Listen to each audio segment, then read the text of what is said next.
If I could go back in the time machine to when I was moving to Medford, there's 5 things I would definitely want to know before moving here. You'll definitely want to stick around after this video because we have a special bonus tip for you if you're considering moving to Medford. So one of the top ones, I would have to say, probably number 1 at the list is locate and secure legitimate housing. And here's why.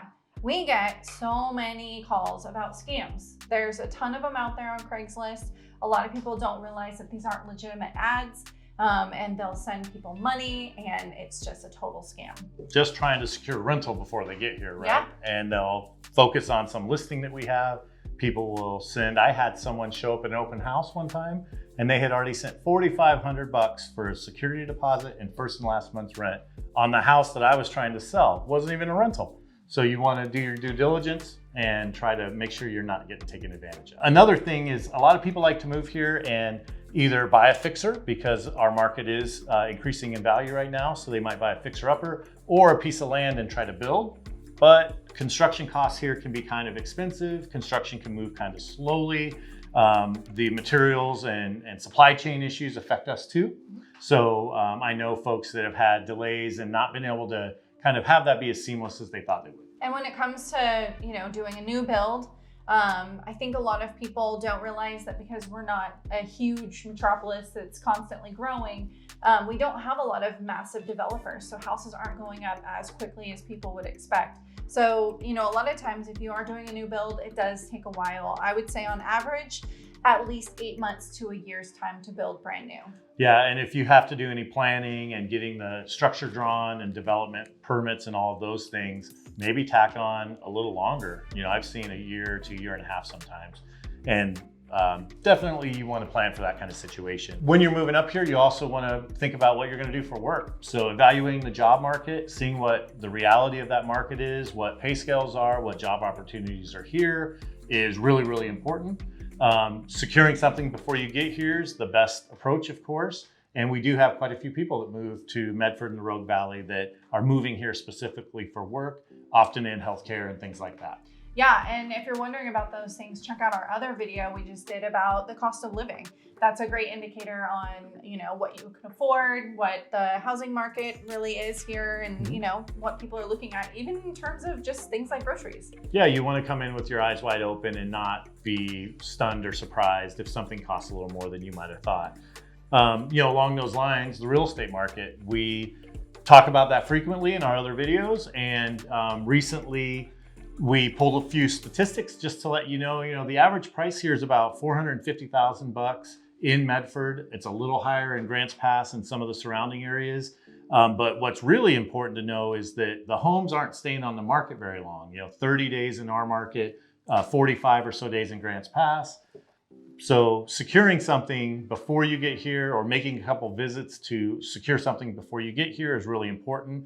And of course, Rockwell Group with eXp Realty can help you with any questions you might have on the market. And, also just be very aware that there are almost no rentals whatsoever. We've mentioned that a couple times. I know of a person that I'm on the buying side. She's selling her home and she's going to be in an Airbnb for a month. Because there's literally no rentals out there. So be prepared for that. That kind of thing happened to me. I moved up here from a bigger city and thought we could show up, we would look on the ads and be able to find 10 or 20 options in a day to go ahead and move into. There were none. And what we ended up having to do is a vacation rental for a month and a half. It cost triple what rent would be. And then we luckily found somebody my wife worked with that had a rental coming available and was able to slip in. But you'll find if you're trying to find a rental home, sometimes they'll have 20 applicants competing with you to get into that home. So you want to do your due diligence and plan accordingly and make sure that you don't come up here and struggle to find a place to live. Another big tip is definitely learning about the climate. I mean, literally in Grants Pass, when you drive down 6th Street, there's a big sign that says, "It's the climate." And it's not for no good reason. There's a lot of hot summers, dry summers that we experience here. We do have an issue with fires from time to time. And then, the winter gets pretty darn cold. It was snowing here last week. Yeah. So, the climate is definitely something to familiarize yourself with. But it is also the reason why the agriculture is so great here.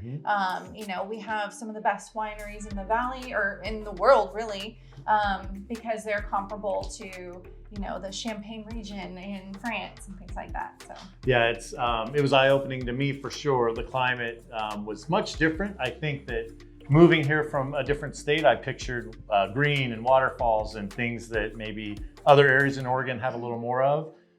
But it's fantastic still because it's really mild. It's still 4 seasons, and they're all very, very tolerable and enjoyable overall. Yeah, it's definitely not rainy like in Northern Oregon, which is a big bonus. Yeah, absolutely. I think another thing along the lines of the climate is tips to be here is prepare to be outside. We're outside, I would say 70% of the time, even when it is kind of dark and gloomy. In the wintertime, I'm out there all the time. Yeah, people are gardeners and hikers and fishermen and campers and everything like that. Just enjoying it, getting out there. When I first moved here, again, you would see people out. It's a driving rainstorm and they're just out walking their dog like it's a sunny day. But they grow up in it, they're used to it, they're prepared for it with a jacket or what have you, and life goes on. And we kind of joke that you can spot the out-of-towners because they all have umbrellas. People in Oregon, we wear it as a badge of pride that we don't carry umbrellas. This rain is it's nothing to us. Yeah, and like we were talking about earlier, the summers can be warm, but again, every single evening it cools off. It's beautiful. Overnight, might get up maybe even 100, a little above that a few times a year, but it's not like an oppressive heat or anything like that. I mean, people are still out. They're all over on the river. They're out golfing. They're visiting outdoor markets and walking around downtowns pretty much all year long. So those are just a couple of tips for possibly moving to Southern Oregon. If you waited around for that special bonus tip, that bonus tip is, of course, check out the Rockwell Group with eXp Realty. We're available at rockwellrealestate.com or give us a call, but definitely check out some of our other videos here.